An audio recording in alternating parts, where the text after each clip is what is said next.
La investigación histórica ha sido realizada por el doctor Guillermo Suárez Moriones. Se trata del famoso duelo acaecido en Cartago en los años 50. Es un suceso de historia local que trasciende el nivel de la anécdota y se adentra en otras fuentes de investigación como el archivo oficial de la época y la entrevista, no solo de los testigos presenciales, sino también de los descendientes y familiares quienes están hoy con nosotros. Les agradecemos su presencia y su participación activa en este proyecto. Saludamos muy especialmente a la familia Tamayo y a la familia Grajales. El programa que vamos a desarrollar en esta noche es el siguiente. Primero, presentación del perfil biográfico del investigador Dr. Guillermo Suárez Moriones, vicepresidente del Centro de Historia Luis Alfonso Delgado. Segundo, lectura de comunicaciones. Tercero, conferencia, un duelo en Cartago 1950, a cargo del doctor Guillermo Suárez Moriones, vicepresidente del Centro de Historia Luis Alfonso Delgado. Cuarto, lectura de poemas, Duelo al Sol, escrito por Pablo Elías Morales. La lectura la realiza Daniel Alfonso Benítez y la poesía Papá, a cargo de Amparo Tamayo, quien la va a leer. Por último, copa de vino. Primero, presentación del perfil biográfico del investigador, doctor Guillermo Suárez Moriones, vicepresidente, Centro de Historia Luis Alfonso Delgado. Antes de hacer la lectura del perfil, queremos agradecerles de manera muy especial a la familia Tamayo y a la familia Grajales, a la alcaldía municipal que lidera el señor alcalde doctor Carlos Andrés Londoño Zavala, al archivo histórico y a su grupo de trabajo, al grupo literario Albatros, a Confandi Educación y a Confenalco, área de educación y cultura. El perfil del doctor es el siguiente. Nombre de la conferencia: un duelo en Cartago. Hoja de vida de Guillermo Suárez Moriones, conferencista. Nació en Cartago, abogado de la Universidad Libre de Bogotá, Facultad de Derecho y Ciencias Sociales.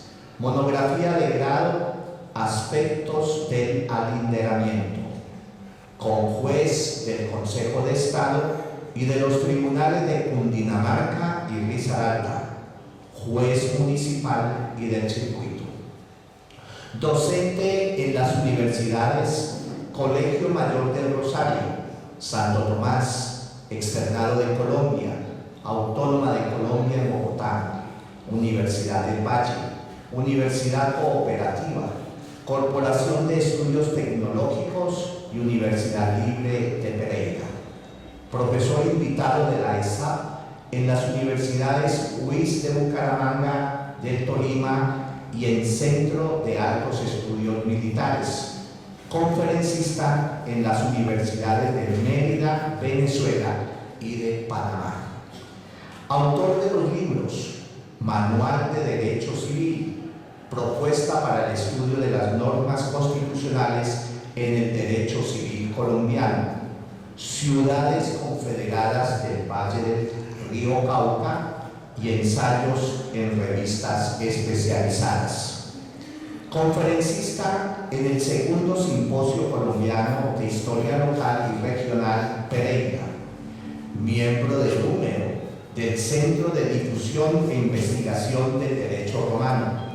Miembro de la Asociación de Filosofía del Derecho y Filosofía Social. Miembro del número del Centro de Historia Luis Alfonso Delgado de Cartago. Segundo, Lectura de comunicaciones. Comunicado oficial del municipio de Cartago.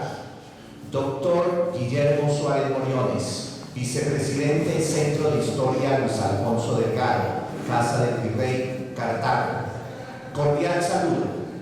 Tengo el gusto de felicitarlo por la presentación de su obra Un duelo en Cartago 1950.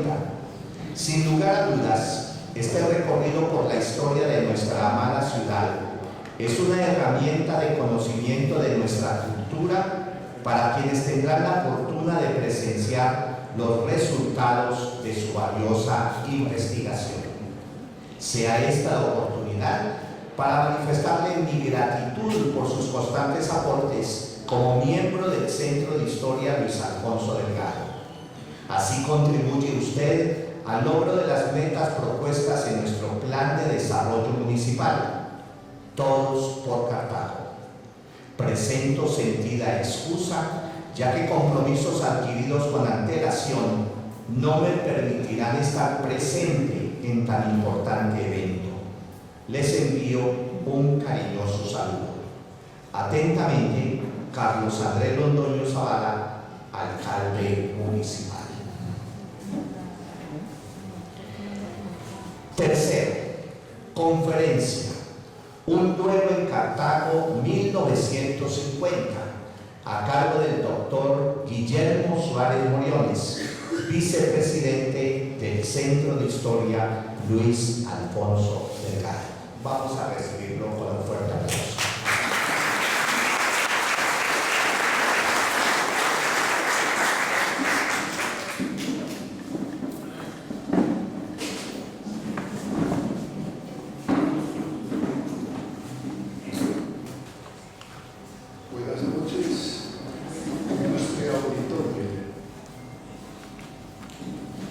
Debo anticipadamente presentar agradecimientos muy especiales a familiares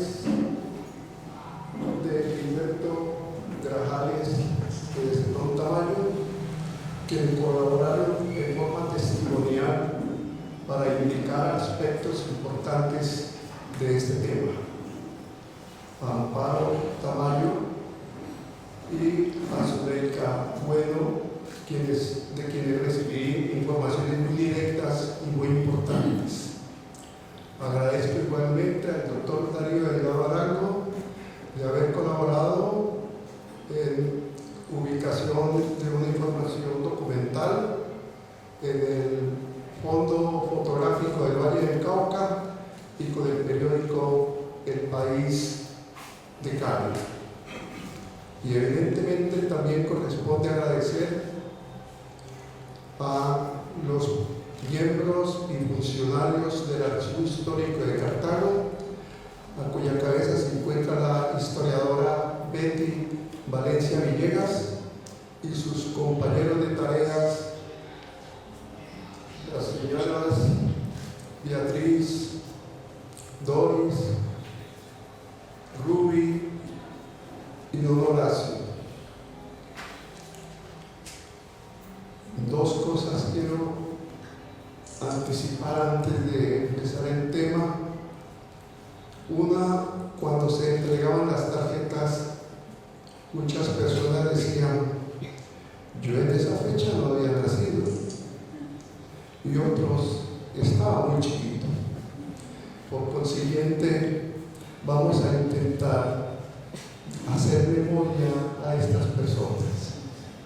Esta mañana, cuando salí aquí del Centro de Historia, una señora me abordó y me dijo: señor, ¿usted de por acá? Y dije: sí, no, vengo de aquí. Digo: ¿a dónde va Casa del Virrey? Y dije: aquí en este mismo pasaje. Oiga, ¿es verdad que hoy por la noche va a haber un duelo ahí en esa casa? No pude indagarle más hacia dónde venía la información. Igualmente extiendo el agradecimiento al padre Osorio y a los demás compañeros del Centro de Historia.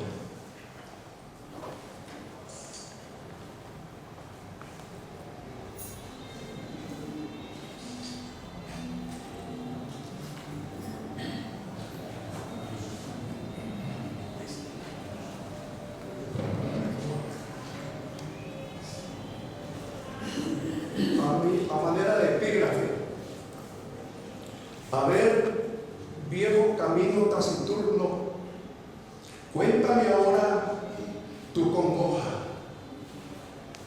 Dime de tus hondos pesares sensitivo y déjame que aprenda en tu leyenda y déjame inquirir en tus secretos alguna mal desenterrada historia.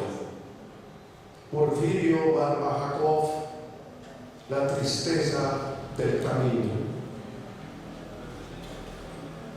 Primero, los hechos. Cartago, 65 años, 363 días atrás, el sábado 2 de diciembre de 1950, sector El Hoyo, apenas un camino destapado, hoy carrera 11 entre calles 12A y 12B, con lotes al lado y lado. 10:30 de la mañana, confrontan duelo Gilberto Grajales Bueno y Zenón Tamayo Escarpeta con resultado de la muerte por armas de fuego de los contendientes. Este registro fotográfico está tomado en la actual calle 11, entre carreras 12 y 13. Todavía se conserva el cerco en pavimento, pero tomado de oriente a occidente. Aquí fue señalado por un testigo el sitio donde se produjo los caídos en el duelo.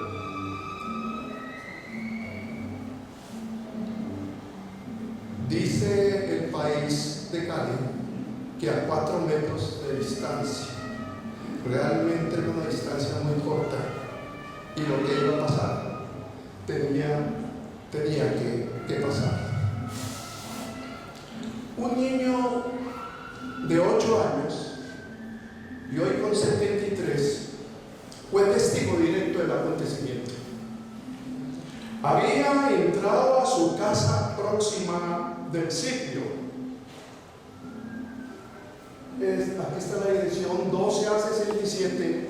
La casa conserva la misma penetración allá, porque era una casa que quedaba en el interior del lote. No había más casas, era la única casa que había en el sector. Al frente del barrio es relativamente nuevo. Bien. Este niño sale de ese sitio y llega emocionado llevando una cachorra que había recibido en regalo. Su padre, al observar el sexo del animal, indicó al niño que regresara hacia la donante vecina para que cambiara por un macho. Y cuando el niño se dispone a su desplazamiento, observa la contienda ya causada en disparos y persigue cuando una persona cae en el camino. Y desde ese sitio dispara varias veces hacia la otra que intentaba, herida, desplazarse al alambrado del sector. Ese es el alambrado. Y caído, dispara a quien se desplaza, también herido ya.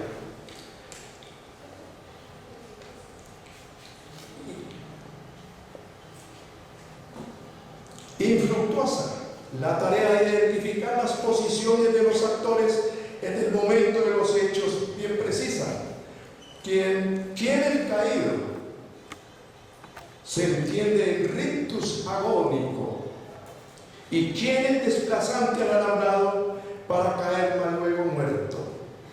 Los autos judiciales irregulares en su archivística no permitieron conocer las actas de levantamiento.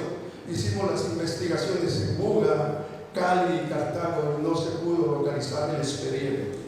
Y por consiguiente, la ubicación física real de los cadáveres en la escena, ni la necropsia de rigor, se conservan documentos en la Oficina de Medicina Legal de la ciudad del año 55 en adelante.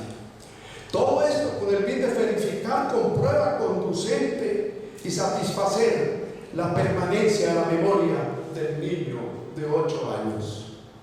El periódico El País de Cali registró la noticia con el título "Muertos en duelo avala 2 caballeros de Cartago ayer", y señalando 2 puntos que sí son importantes.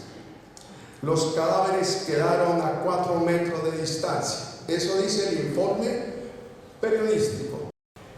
Y el revólver de Grajales dispara 5 cartuchos y 6 el de Tamayo. 2 personas que se rentan a 4 metros y se disparan 11 tiros. Realmente la situación fáctica es muy determinante.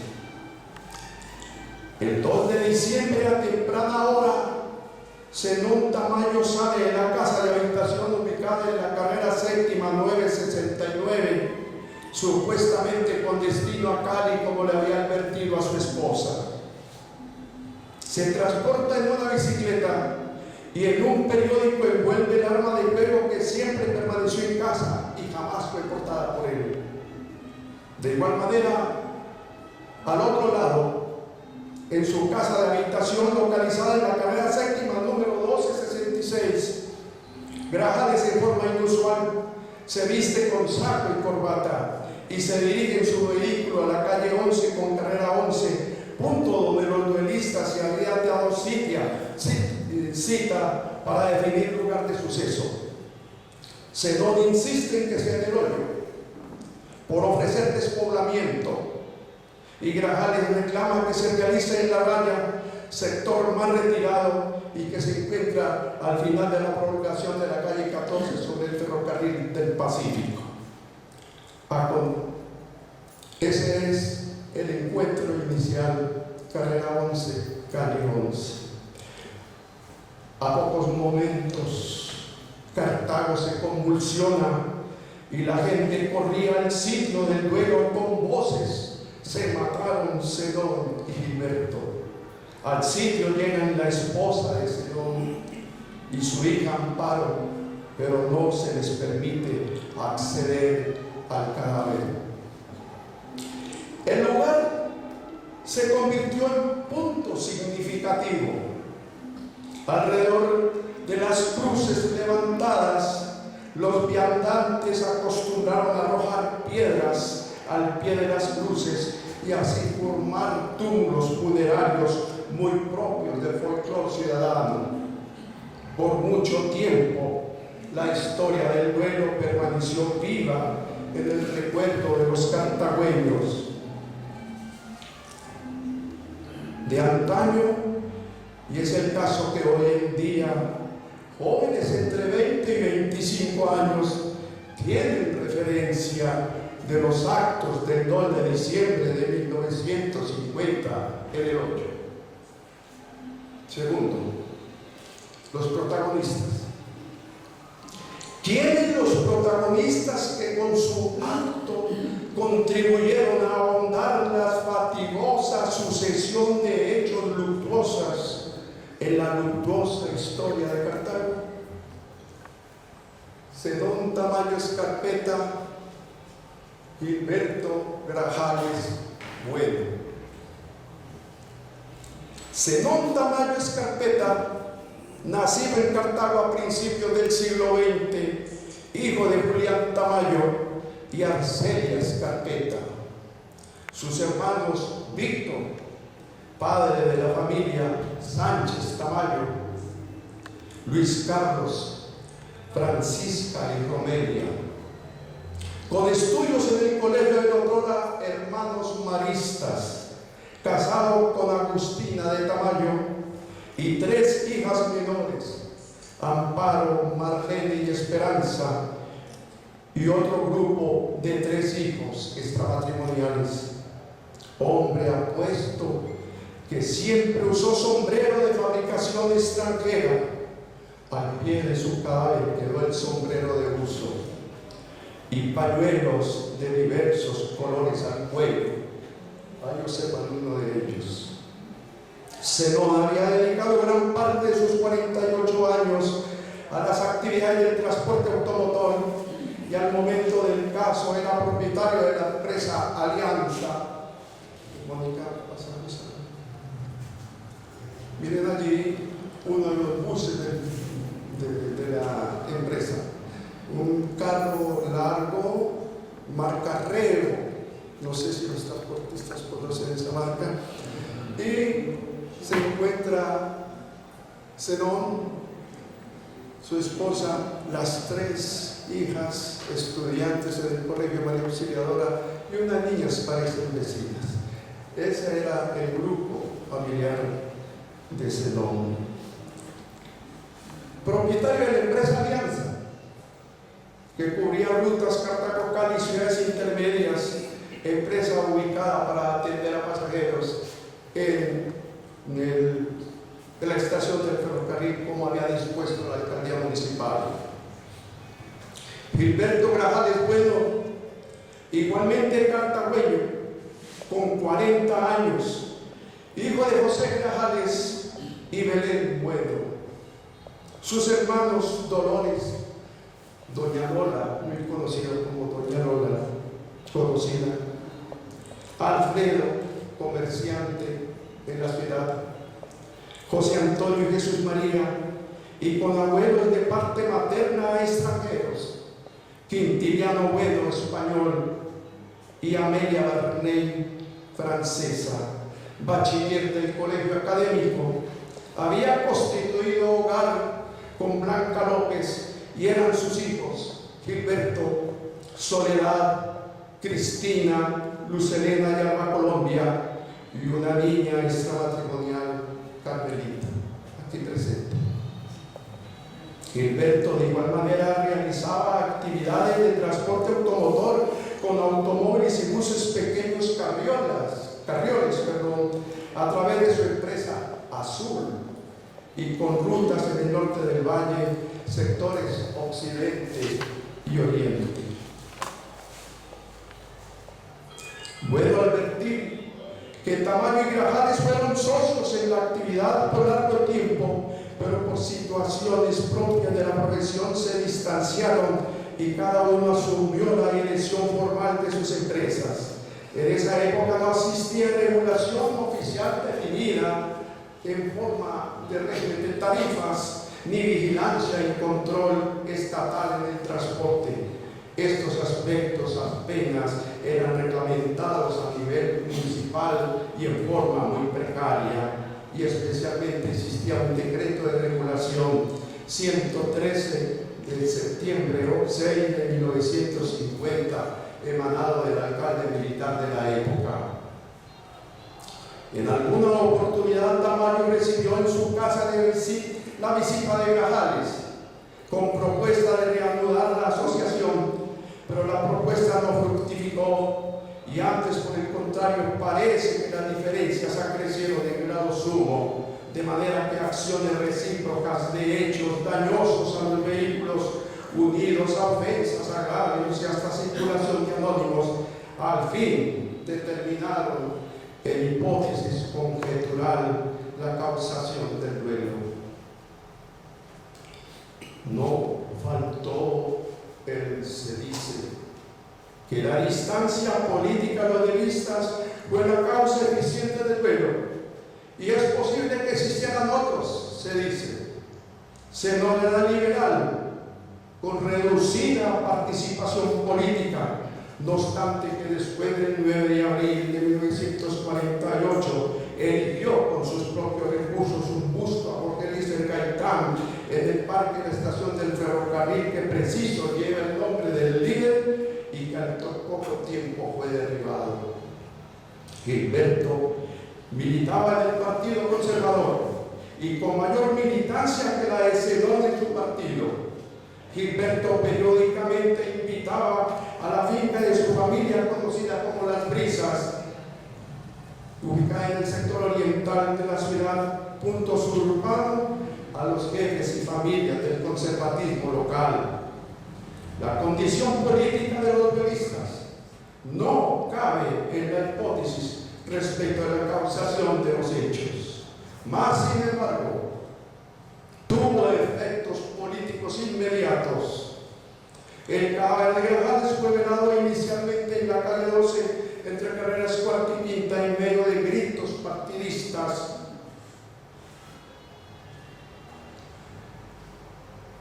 En medio de gritos partidistas, de dos naciones vociferantes, y en los días siguientes fueron asesinados 9 liberales, entre ellos Julio Hernando Rivera, bien amigo de Grajales y su vecino, Roberto Antía, un señor Jordán, y hubo muchos heridos.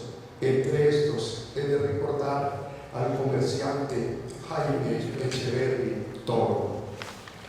Un hecho anecdótico.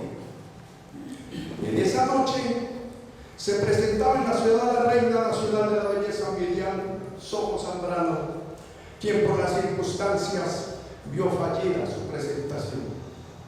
Gabriel García Márquez, a la sazón periodista en el Heraldo de Barranquilla, con su estilo socarrón, registra el hecho, comillas. En su reciente viaje a Cartago, la reina se encontró con una población en estado de guerra. 2 comerciantes por asunto de negocios se habían dado el gusto de solucionarse con los definitivos argumentos de sus pistolas.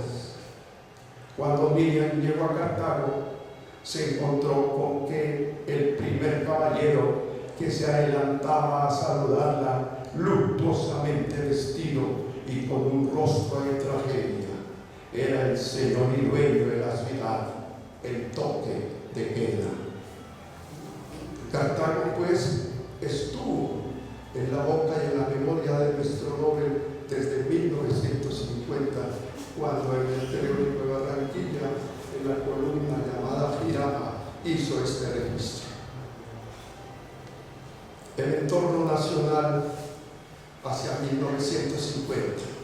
Vamos a contextualizar lo que está pasando en Colombia y algunos conceptos que se van a emitir aquí pues no son absolutos y están, en verdad les confieso, bien adheridos a sus fuentes. En mayo de 1946 el Partido Conservador accede a la presidencia de la República con Mariano Ospina Pérez, pero como partido minoritario. Votos conservadores, miren aquí, están los votos del Partido Conservador, 564, votos del Partido Liberal dividido, 800.000. Una diferencia a favor del Partido Liberal de 235.227 votos.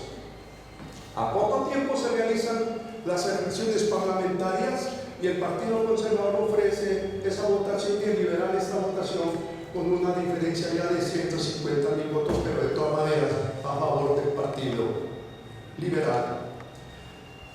El gobierno sin parlamento, porque era un parlamento contrario y de oposición. En las elecciones para presidente de 1949 solamente asiste como candidato el candidato del Partido Liberal, Laureano Gómez Castro, quien saca 1.026.000 pesos, y el Partido Liberal se abstiene toda vez que el doctor Darío Champía retira su candidatura después de que 8 días antes había matado en Bogotá a su hermano. Si hacemos una comparación de los últimos liberales del 801 con la votación, ahora la diferencia es a favor del Partido Conservador, 224.608.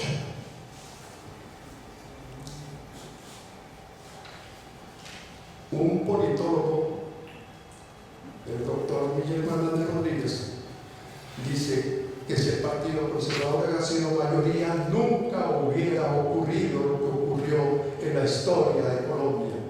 Un partido minoritario queriéndose permanecer en el poder, pero a través de la fuerza. García Márquez, en su biografía Historia para contarla, dice: el Partido Conservador, que había recuperado la presidencia por la división liberal después de 4 periodos consecutivos, estaba decidido por cualquier medio a no perderla de nuevo. Para lograrlo, el gobierno de Ospina Pérez adelantaba una política de tierra arrasada que ensangrentó al país hasta la vida cotidiana dentro de los hogares. Y en un personaje de La Mala Hora dice: cuando vuelvan a ver las elecciones, volverán las matanzas. Siempre desde que el pueblo es pueblo, sucede lo mismo. Y Laureano Gómez confesaba que uno de los factores determinantes de la violencia era el factor electoral.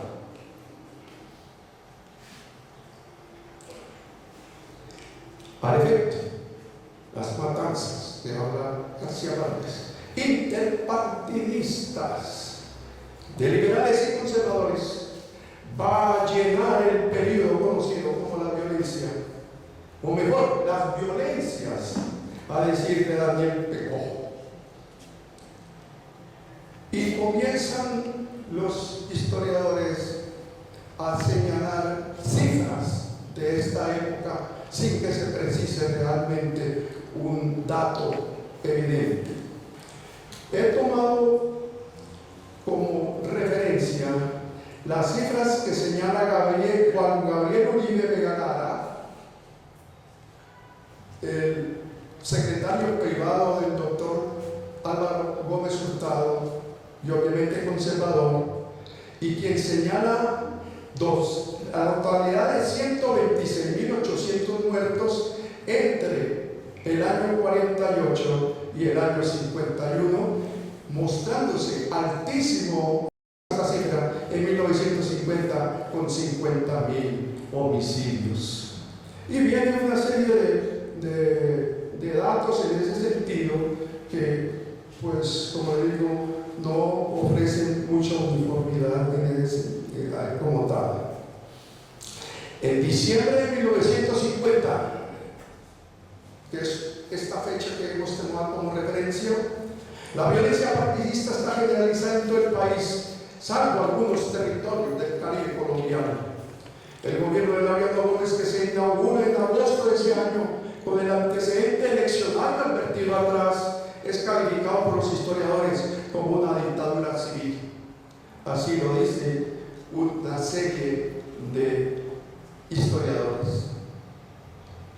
El historiador bugueño Tulio Enrique Tascón lo indica un investigador de la Universidad Javeriana, etcétera, etcétera, que bajo tales condiciones agudizó el estado de cosas en la nación, al efecto: parlamento, asambleas y consejos cerrados, declaración permanente de turbación del orden público y el estado de sitio de la nación, gobernantes militares temporales, censura de la prensa hablada y escrita.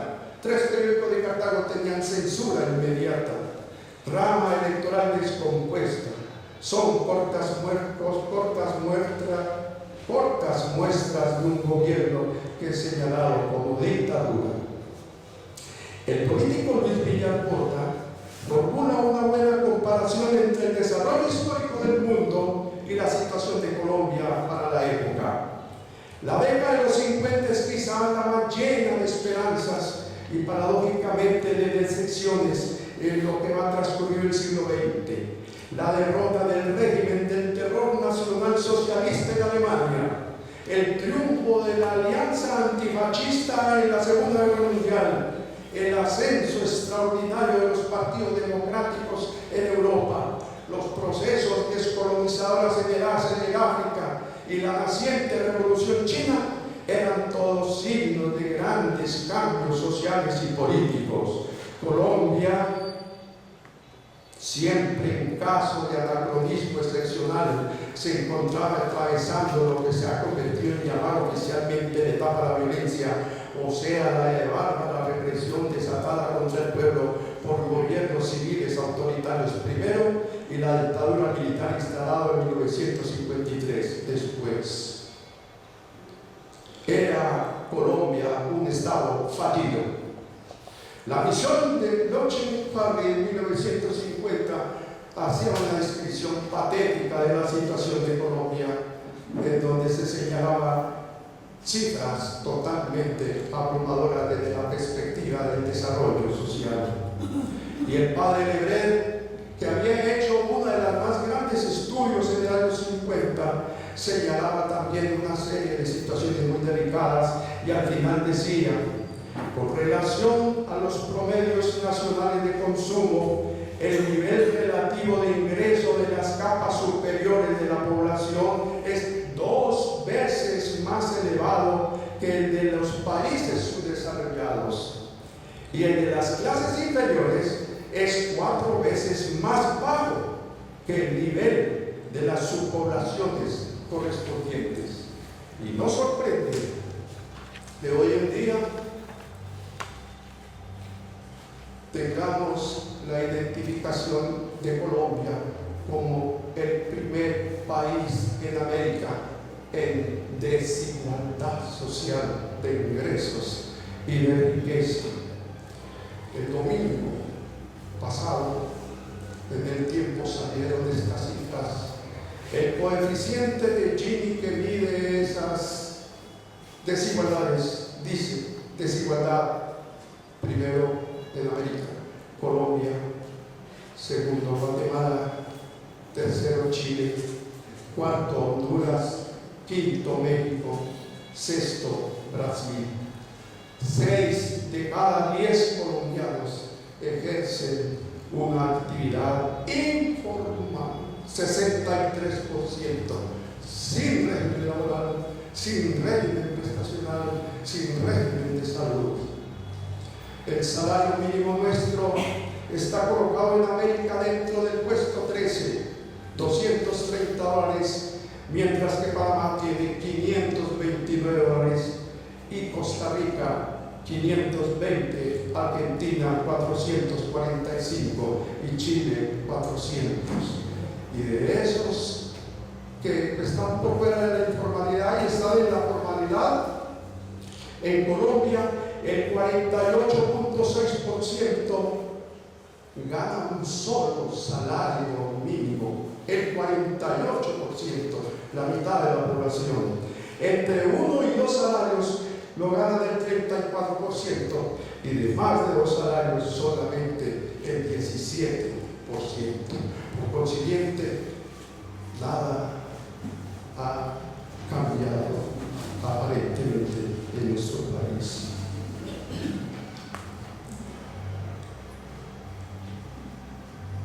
Razón tenía un chileno del Pozo, para decir: ningún país en toda Latinoamérica había conocido una situación semejante en el campo de la violencia.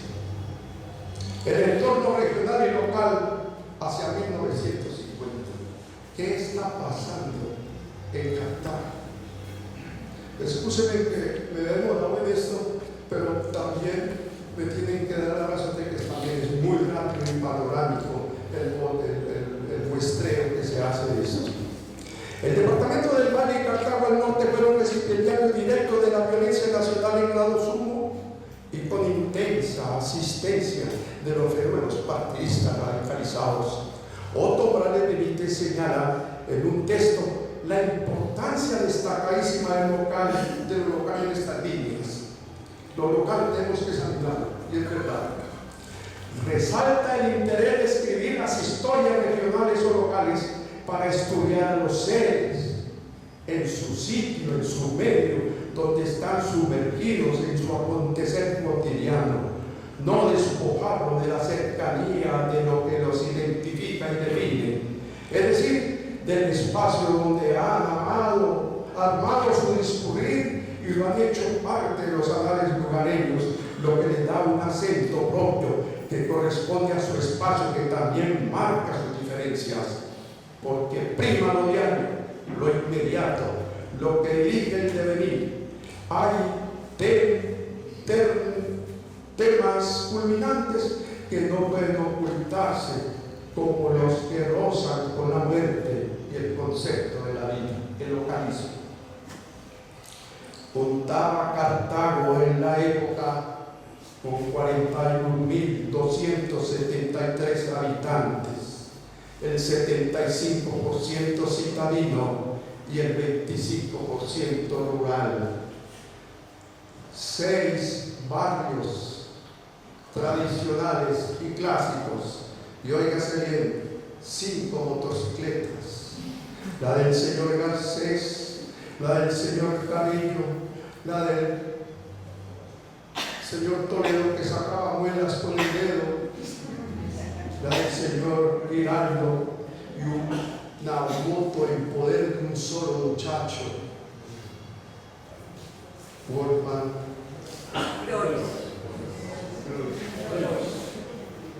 Royce, el único muchacho de 20 años que tenía una moto. 5 motos en Cartago. En abril de 1948, con ocasión de la muerte de Jorge Liceguetán, el levantamiento popular será con toma de emisora. Designación de un alcalde de facto, parece que fue el señor Félix Abadía. Integración de la Junta Revolucionaria, ahora hablo de ella. Con incendios de propiedades públicas y privadas, destrozo de las propiedades, la casa de habitación del jefe conservador Luis Alfonso Delgado, a la sazón secretario de gobierno departamental, fue saqueada. Persecuciones contra las personas conservadoras, asaltos, ruidosas manifestaciones, ataques con explosivos y armas de fuego, sin precisarse la existencia de muertos y lesionados, situación caótica que permaneció hasta el 15 de abril, cuando se toma la ciudad, el Ejército Nacional, y allí hay asalto de fusilería con muertos y heridos, y la instalación permanente, oígase bien, de un comandante militar de plaza, que en el argot militar se califica así a la ciudad o fortaleza que se erige en paraje donde se lleva la guerra, a fin de poner en ella las armas y demás pertrechos militares para el tiempo de batalla. Tenía razón García Márquez, una ciudad en estado de guerra. Por su posición geográfica, Cartago muestra el antihistórico movimiento de gentes por desplazamiento. Es emisor y receptor de desplazados. Las gentes perseguidas del norte llegan a Cartago, unos se quedan, otros emigran a Pereira, Armenia, Palmira, Cali y en menor número Bogotá. Las condiciones del deterioro político llevan a que los cartageños igualmente emigren a otros sectores o lugares para no regresar. La administración municipal mostraba en verdad un manifiesto de deterioro. El nombramiento de alcaldes en forma temporal y de naturaleza militar era la línea. En la gobernación del departamento también cada instante se cambiaba gobernación, gobernadores. Un alcalde, el cartagüeño Lisandro Franqui, estuvo de alcalde 15 días y produjo 5 decretos. ¿Y saben qué buscaban los decretos? Nombrar 5 policías. Teníamos nuestra policía municipal, el señor Rojas, el señor Gómez, amiguísimos de todos, pero ellos por lo menos en Bogotá participaron en las revueltas. Era la policía del barrio. Vino el cambio, Policía Nacional. Fue bien, Lisandro Franqui nombró, estuvo 5 días y nombró 5 policías. El alcalde del momento era un dictador suelo local. El presupuesto era autorizado, programado, ejecutado, finiquitado y dado visto bueno por el mismo alcalde. No había con quien discutir.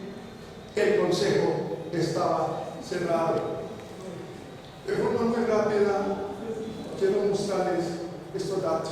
Presupuesto de Cartago, 1950, 1.083.000 pesos. Cartago en ese momento tenía ingresos por empresas municipales 600.000 pesos y por recursos endógenos del municipio 400.000 pesos. Empresas municipales hacen parte Era pues se compraban $433 y había que distribuirlo entre 40.000 habitantes. Si hacemos la actualización de esa suma a la fecha, el alcalde recibiría 1.293 millones de pesos, cuando hoy en día el presupuesto de Cartago es de 133.000 millones de pesos y el próximo va a ser de 154.000 millones de pesos. Era un deterioro económico evidentemente muy crítico. El Consejo Municipal estaba clausurado. Medidas bien crónicas. Se prohibía el ordeño de las vacas en la vía pública. Tampoco se podía ejercer la sastrería y la ebanistería. Estaba prohibido el uso de la aduana. En Cartago yo creo que había poca aduana con 30 grados. Es como que pecado. Eso es que hace la memoria sexy. Por la noche. Y que me parece que existía una oficina pomposa de extranjería. ¿Y qué función tenía? Comillas, regular, ordenar y manejar los cabotas. Decreto 45 de 1949. Todos estos decretos son tomados del archivo histórico. Allá está todo estos registros. El Estado fallido de la nación trasladado a Cartago. Se recogían los cadáveres en la mañana, producto del sicariato nocturno a mano de los chulavitas, que fueron los policías que rescataron nuestros policías municipales.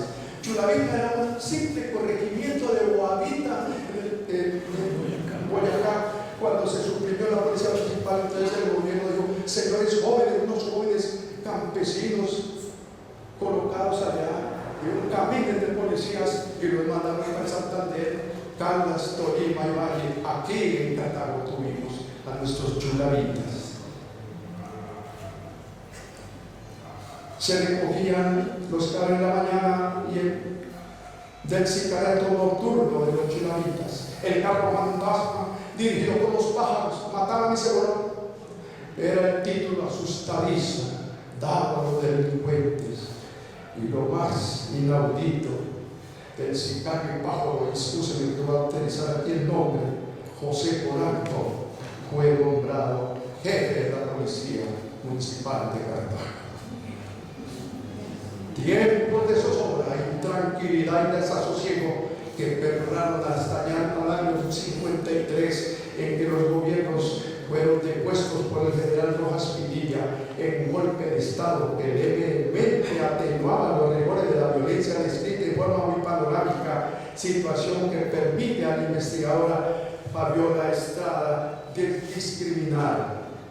Fabiola Estrada es una antropóloga y una socióloga de Alcalá, hizo unos estudios como referencia al archivo histórico de la ciudad.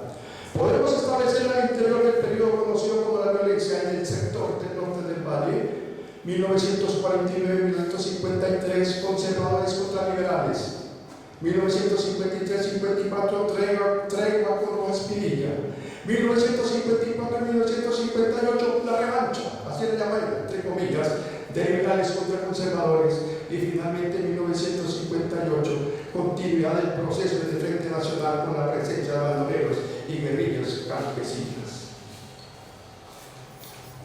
Quiero referirme a la Junta Revolucionaria del 9 de abril en Cartago de forma también muy rápida. La componía el coronel Enrique Gómez, Dagoberto Gutiérrez, Arturo Vallejo Sánchez, Marco Fidel Moriones, Martín Alonso Torres, Félix Abadía, Massimiliano Castillo.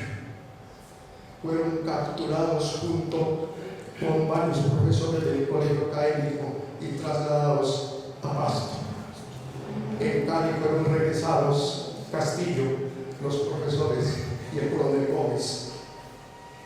Como anécdota se señala, cuando el juicio al general Rojas Pinilla en Bogotá, en el Congreso de la República, le acusaron a Rojas de haber manejado muy mal el 9 de abril y de haber capturado y haber utilizado su fuerza contarlas. Me trajeron de la Junta Revolucionaria de Cartago cuando veo en la lista el coronel Enrique Gómez. Yo lo llamo ya y entra un viejito de 65 años y le pregunto, coronel, ¿y usted cuándo obtuvo el título? Y yo lo obtuve en la guerra de los 1000 días. Y yo, dice, en ese entonces era el coronel Rojas Pinilla. Yo, coronel Rojas Pinilla, con mi coronel Gómez, vamos a decirle lo siguiente. Coronel, yo creo que usted tiene razón. Si un coronel consigue el título en la guerra y ahora le da la oportunidad en otra guerra, pues se involucra en las fuerzas. ¿Y usted qué hace ahora? Dijo, hace 15 días me casé con una niña de 17 años. Regrese ese coronel Gómez rápido a Cartago, porque le van a quitar hasta aquí los cartageneros. Bien.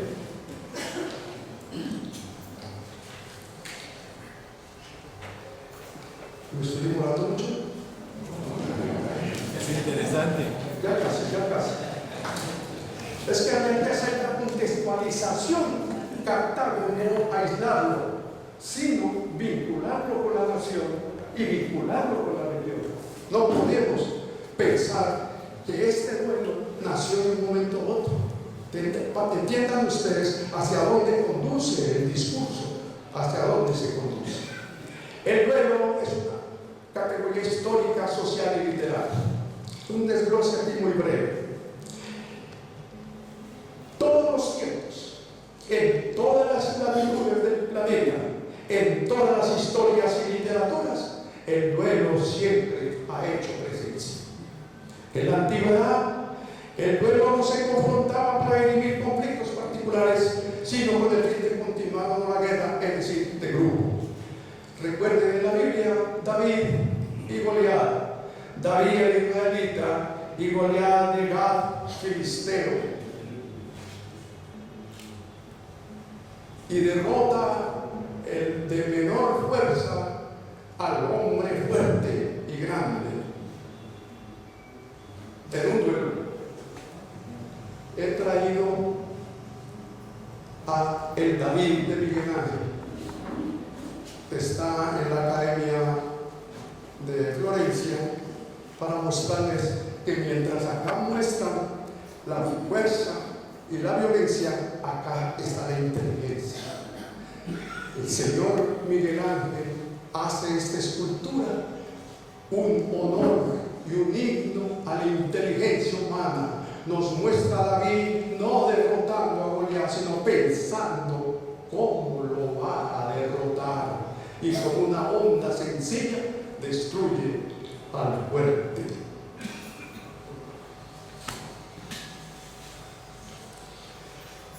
En los poemas homéricos están los duelos París, Menelao, ya podemos pasar, que está en el canto tercero, Ayas y Héctor en el canto séptimo, y Aquileo y Héctor en el canto 3. Este último es uno de los duelos extraordinarios que aparece muy bien descrito en una película comercial llamada Troya. Eneas describe el duelo entre Turno, rey de los rútulos, y Eneas, el héroe que tiene origen en la fundación de Cartago, de Roma. Turno es derrotado por Eneas y despachado su cadáver a los infiernos. Tito Livio nos enseña que hay un duelo entre Rómulo y Remo por un lindero en la fundación de la ciudad de Roma, y Rómulo derrota a Remo, pero lo derrota es porque está defendiendo el derecho. En la Edad Media, los libros de caballería que trataban sobre el humor tienen que narrar acontecimientos de duelo. Y el libro de caballerías por excelencia que buscaba la anticaballería, el Quijote, nos muestra primero el duelo de los molinos. Estos son los duelos de Aquiles y Estéfilo. Aquí está pues ya el Quijote peleando con los molinos de viento.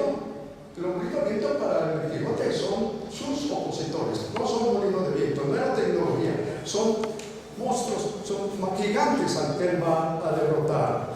Y también aparece el caso del vizcaíno, el lacayo Tosilas y finalmente el de la Caballero de la Luna y Sansón Carrasco como tal. En la literatura hay muchos duelos. Alejandro Dumas, narrador, es duelista por excelencia, espada de espadas. Alexander Pushkin murió trágicamente en un duelo. Mark Twain, Gaspar Melchor de Jovellanos presentan trabajos de esta índole literaria. Jorge Luis Borges en América describe el duelo del señor Batman con el compadrito de la cara achinada que fue hecho a puñales, pero que Borges no menciona en qué termina. El crítico Juan Gustavo Cobo señala que este es el mejor cuento que se le puede identificar a Borges. Nuestro Nobel García Márquez, al no mencionado ya, con tan complejo trabajo de literatura, no menciona un solo acto del duelo, porque su abuelo Nicolás Ricardo Márquez Mejía mató a Merardo Pacheco en un duelo y le decía el abuelo a García Márquez: tú no sabes lo que pesa un muerto. Cordobés Moore, el costumbrista, también trae un conjunto de duelos. Y en Colombia, siglo XX, podemos mencionar los duelos de un alcalde de la República de Bogotá, que renunció a la alcaldía para hacer un duelo con el señor Francisco Rocha Vargas, que no condujo a nada. José María Vergara y Escipión García se batieron a duelos. Enrique Olaya Herrera contra Benito Zaramea también asistió a un duelo. Es de recordar en el año 1953, cuando está Chile en un ambiente también muy crítico de gobierno, el que después fuera presidente de la República, Salvador Allende, se citó a duelo con el senador Dentin y no se causaron lesiones. La Iglesia ha rechazado el acto del duelo. En el canon 1240 del Viejo Código se dice: están privados de la sepultura eclesiástica. Cuarto, los que han muerto en el duelo o de una herida en el recibida. Y en el canon 2351, los que se baten en duelo, los que simplemente retan a Dios, la sectan, etc., se les prohíbe todo tipo de dignidad y además incurren en descomunión. Con base en este trato, la religión católica ha permitido que al pie de los cementerios católicos existan los cementerios laicos. Y este es un cementerio, el cementerio libre de Circasia, aquí cerca, que aparece en los textos de turismo. Este que es una separata, aquí aparece como para que vayan allá los visitantes, la leyenda del cementerio libre, creado en 1933 para alojar duelistas. En nuestro duelo, los duelistas no se les aplicó estas reglas y fueron tratados sus exequias en las iglesias católicas. De ese tamaño fue, entiendo, en la iglesia de San Francisco de la Pobreza, oficiada por el padre Tobias Henao, y el señor Jares también fue sometido a sepultura católica. Y observen que en el cementerio central de Cartago, en el ala sur, se encuentra todavía la lápida: Gilberto Grajales, B. 2 de diciembre de 1950. El código canónico de la época suprimió esos actos. El código penal de la época también sancionaba los duelos. El regular e irregular, llamado duelo regular, el que se hiciese con padrinos y formalizado, y luego irregular el que no tuviera ningún tratamiento, ninguna norma ni ninguna regla. Zenón y Gilberto realizaron según esto un duelo irregular.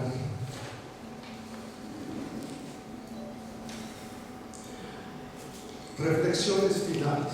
Ya ahora sí, vamos.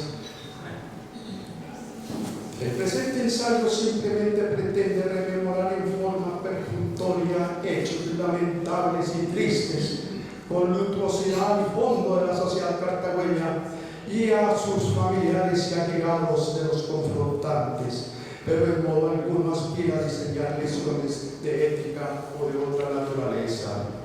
Es importante presentar algunas consideraciones que se estiman sirven para reflexionar sobre la vida, el ser social del hombre. La vida es el bien radical por excelencia, se le erige como el bien o valor primero y supremo de toda organización histórica social, y es de contenido antropológico por su esencial adhesión al hombre en sociedad, que como afirmara Carlos Marx en la sexta tesis sobre Feuerbach, comillas, la esencia humana no es una abstracción inherente al individuo aislado, es en su realidad el conjunto de las relaciones sociales, y concluía: el hombre no es un ser abstracto, exterior al mundo es real, el hombre es el mundo del hombre es el Estado, es la sociedad. Y el penalista caucano Luis Carlos Pérez, al cuestionar el fenómeno del duelo, sostiene: la vida es un bien superior a cualquiera de las que merecen tutela jurídica y no puede ponerse en peligro por motivos que el derecho regula de distinta manera. La sangre no lava ninguna injuria, sino que por el contrario crea nuevos motivos de odio y venganza, ya entre los contendores, ya entre los allegados. El honor es un fantasma que cambia de forma al cambiar el país y no debe servir como pretexto para atentar contra la salud, ni contra la tranquilidad, ni contra la integridad de ninguna existencia humana. Mas como los hechos son tosudos y no fueron estos en grado sumo, es de interés escribir algunas reflexiones finales. Primero, el mundo exterior, el ambiente, el medio temporoespacial del pueblo Tamayo Grajales se realiza en un entorno de violencia generalizada, como se expuso atrás, propicia para desencadenar en cualquier momento tempestades psicológicas.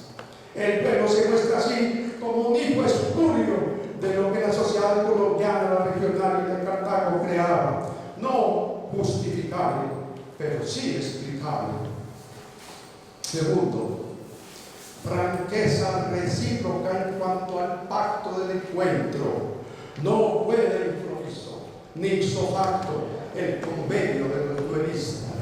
Tercero, reiteramos que el factor de la distancia en causas partidistas no determinó el motivo central del desafío y la contienda. Otros factores extraños a este punto participaron para llevar a Grajales y a Zenón con la muerte. Las consecuencias políticas inmediatas no estaban en la línea de los duelistas. Cuarto, el sigilo y la reserva fueron muy bien manejados. Ninguno de los actores dio información altisonante de lo que iba a suceder, ni siquiera a sus allegados y mucho menos a sus parientes. Quinto, como corolario del punto anterior, el duelo se realiza desformalizado, sin ceremonia, sin ritos, no hubo testigos ni reglas sobre la naturaleza de las armas, distancias, forma de enfrentamiento. Fue un duelo irregular. Entiendan ustedes, dos personas que se sitúan a 4 metros y se disparan 11 tiros. Eso es irregular, realmente. Y que el destino era la muerte de los contendientes. En vez del criterio de la superioridad de la vida, y de resaltar un punto que engrandece la personalidad de Gilberto Grajales Bueno y Zenón Tamayo Escarpeta: la dignidad frente a la situación por venir. Fácil hubiera sido para los agraviados convenir con un sicario pájaro para que realizase el acto de homicidio. Al contrario, el momento histórico tantas veces relevado era de oportunidad para, comillas, mandar a matar. Definitivamente, nuestros personajes fueron dignos frente al problema y la subjetiva solución que enfrentaron. Es la resultante de la ley dialéctica de la lucha de contrarios, la muerte en el duelo precedida en vida por la persona y personalidad bien manejada en dignidad de los duelistas. En la carta de Séneca a Lucilio sencillamente le dice, comillas, el hombre no tiene precio sino dignidad. Dístico que el filósofo compañero Hernán Ortiz recaba, comillas, según Kant, la dignidad es un imperativo categórico de la razón práctica estrechamente vinculado a los conceptos de persona y personalidad. Este imperativo establece que todo hombre como fin en sí mismo tiene un valor absoluto e intrínseco, no sujeto a precio alguno: la dignidad. Finalmente, el luego no aparejó venganza ni odio en las familias Grajales Bueno y Grajales López, Tamayo Escarpeta y Tamayo Medina. Las familias, agobiadas por el dolor, conservaron con altura y sin muestra de indicación. Doña Agustina, ni doña Blanca, ni otro de sus parientes, en momento alguno posterior, llamaron a la retaliación. Al contrario, con entereza proyectaron sus vidas en medio del infortunio y el luto y lograron posesionar a sus familias, asumiendo la dirección de los hogares con solvencia y cesante sensatez. Esta sincera disposición ha sido considerada por la psicología moderna y la neurociencia con el nombre de resiliencia. Humánse este término que ahora en este acto de posconflicto sí que lo necesitamos. Entendida esta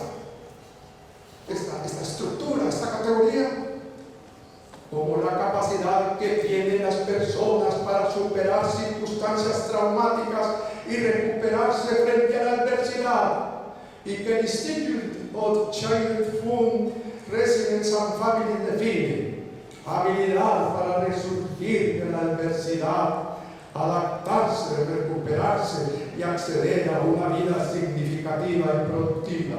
La resiliencia es la capacidad de hacer frente a las adversidades de la vida, transformar el dolor en fuerza motora para superarse y salir fortalecido de ellas.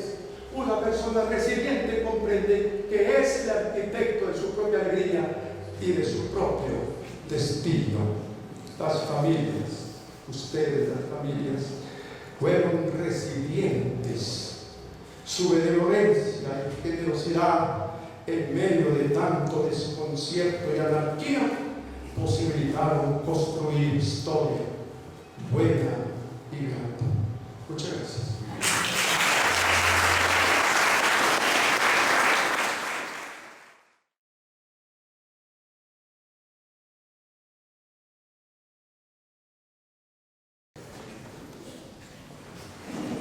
Y a mí esto me trae a la memoria que yo era un niño, ¿verdad? Tenía 6 años, yo nací en el 44. Estaba con, como decimos, los vallecaucanos, con mi papito Rafael, los rebellión Arango, en la Guerra Sexta.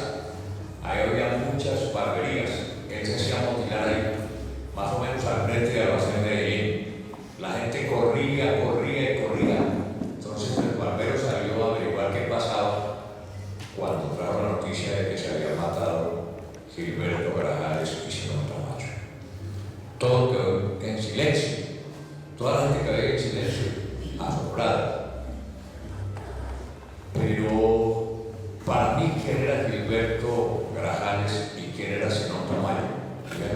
mi padre, muy amigo de mi casa.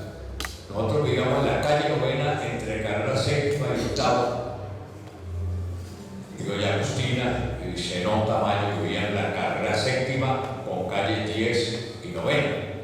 Una casa que era europea, de mi padre europeo.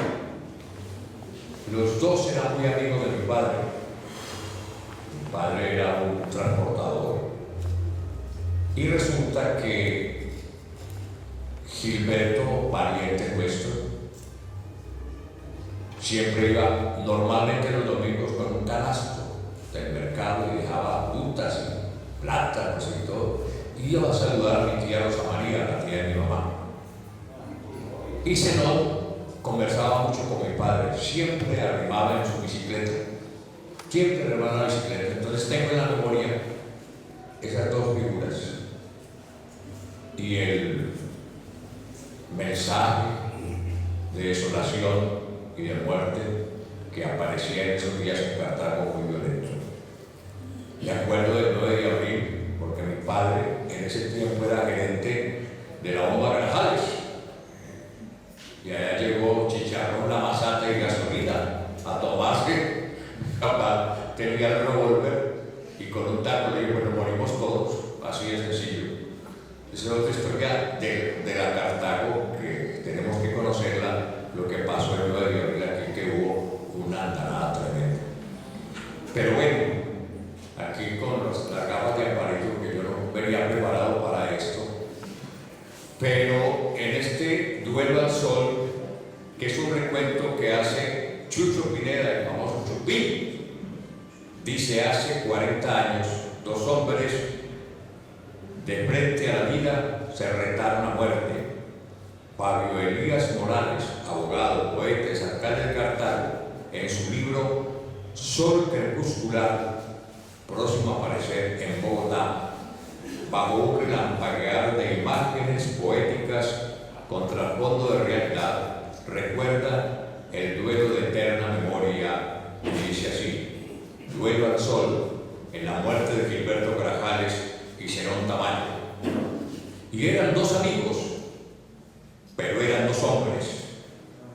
Eran de esos hombres que no admiten tregua, de esos que caminan por hora una legua sin sentir cansancio, que olvidan su nombre cuando circunstancias de orgullo y talante los llevan al campo del honor. Un día, un nefasto día, color brillante, con un sol de oro y un aire que ardía en calor de palomas y desesperanza, con frases muy cortas pero destructivas, sin mediar siquiera la menor tardanza, los machos de veras jugaron sus vidas. ¿Cómo las jugaron y por qué razones? Con dos armas negras y por pantalones. Dos Smith Wesson de calibre largo portaban la furia de sus corazones, sin pensar que el trago de sabor amargo iban a beberlo los dos valentones. El uno era flaco, moreno y adusto, el otro era fornido, mejor que robusto, con una sonrisa siempre a por de labios. Muy trabajadores los dos contendientes, formidables padres, excelentes hijos. Bienes de fortuna eran suficientes los que poseían Zenón y Gilberto para vivir vivido muchísimo tiempo sin tener afugias ni pedir un centésimo. Juventud henchida de vigor y aliento, aumentaba el peso de sus patrimonios, que volaron tenues cual ceniza al viento cuando se dejaron tentar del demonio. Fue el 2 de diciembre del año 50. Dijo el uno al otro: vamos a la raya, que es potrero abierto, y todo está en calma, sin saber que pronto saldaba su cuenta. Y el otro repuso, con temple de acero, a las 10 en punto, con arma de fuego, sin que sospechara venir la tormenta. Fue un duelo muy lindo, en medio de todo, porque no embarraba sus botas en lodo Gilberto de vuelta tremenda al potrero, y Zenón con calma se tomó un remedio, sin pensar que echaba todo por el todo.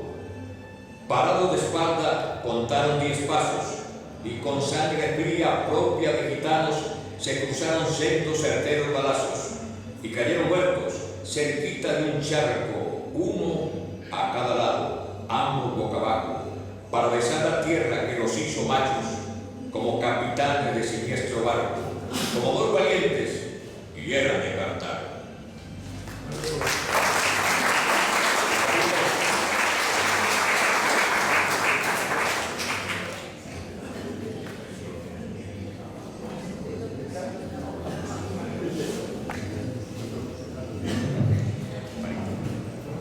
En la lectura de poemas vamos a escuchar ahora el poema Papá de Amparo Tamayo, en la voz de Amparo Tamayo.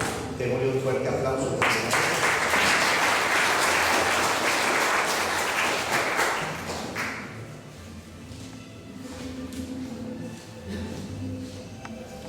Los sentimientos, las contradicciones, los impulsos y los conflictos humanos jamás serán temas trillados.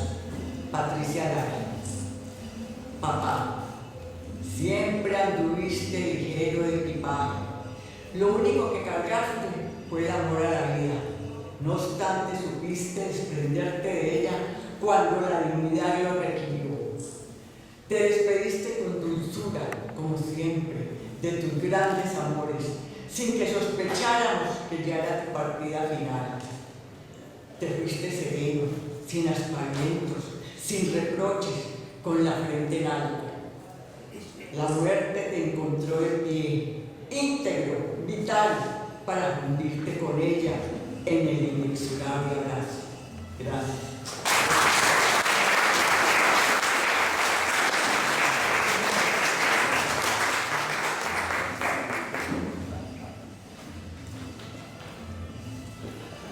Queremos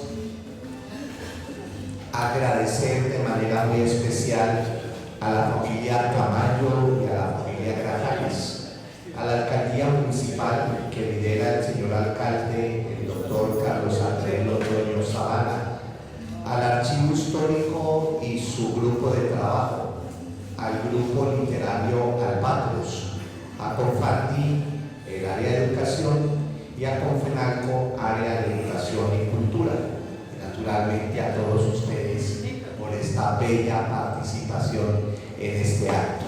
Pero antes de terminar, pues vamos a concederle la palabra. Vamos a recibirla también con un fuerte aplauso. Muy buenas noches. Todos los aquí presentes, la gran mayoría son mis amigos, amigos de toda la vida. Los que no me conocen, yo soy Melba Agudelo de Bueno, y de soltera Melba Agudelo Grajales. A mí me tocó vivir esa noche de que ese día nefasto, esa noche amarga, aquella noche en que hubo la matanza más horrible. Escuché llorar a las madres de los que morían cuando aprovecharon los tintes políticos, cuando le dieron un viraje a todo lo que ellos habían hecho, los dos que murieron en el duelo. De aquella noche y de todo lo que escuché y lo que vi, decidí que siendo de familia conservadora, no iba a ser yo conservadora, iba a ser liberal.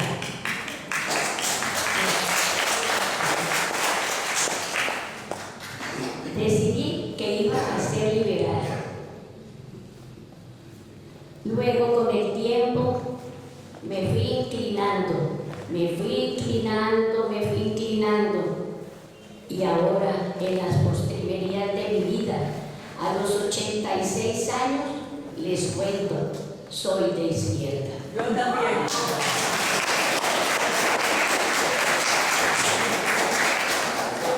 Soy de izquierda porque en estos 86 y pisando ya los 87 he visto muchas injusticias. Entonces he querido y he decidido terminar mis días luchando porque todo vuelva a ser diferente como cuando yo era niña.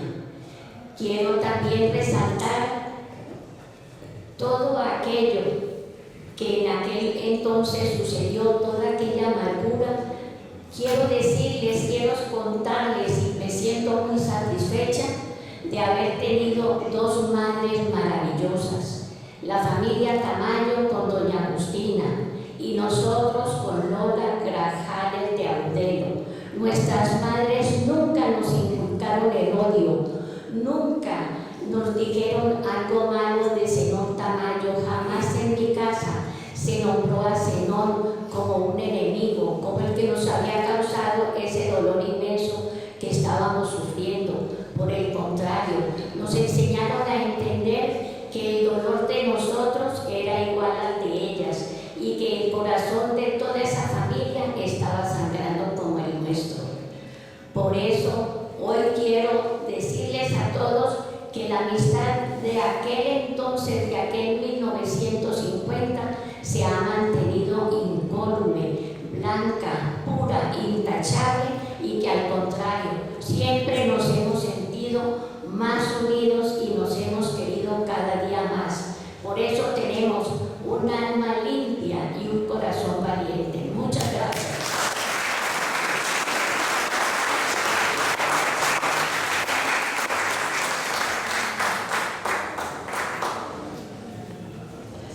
Y las mujeres hemos dado ejemplo. Si hubiesen más mujeres como Agustina, como Lola, como Melba, como Amparo, como tantas otras que están aquí, Colombia sería mejor. Yo también soy de izquierda.